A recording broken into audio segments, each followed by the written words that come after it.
l'apparence est un sujet inépuisable. Star du petit et grand écran après avoir débuté sa carrière sur les planches pour des One Woman Show, Charlotte de Turckheim revient avec Mince alors 2, la suite tant attendue de son film Mince alors, sorti en 2012. Comédienne et réalisatrice, elle reprend ainsi son rôle d'Isabelle, qui décide avec sa nièce, jouée par Lola Dubini, d'ouvrir un centre de cure en Provence. Une comédie qui tacle au passage l'image que certains ont des corps parfaits, et qui a un impact conséquent sur les plus jeunes, notamment les adolescentes, qui se veulent de plus en plus minces, et modelées grâce à la chirurgie esthétique.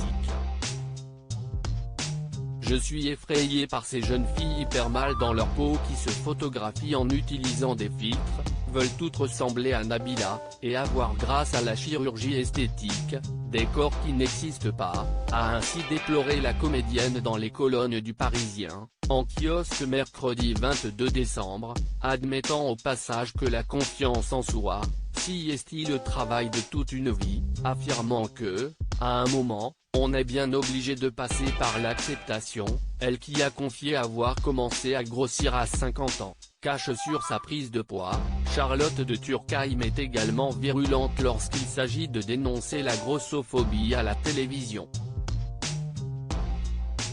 Charlotte de Turckheim dénonce une société grossophobe réputée pour ne pas avoir la langue dans sa poche.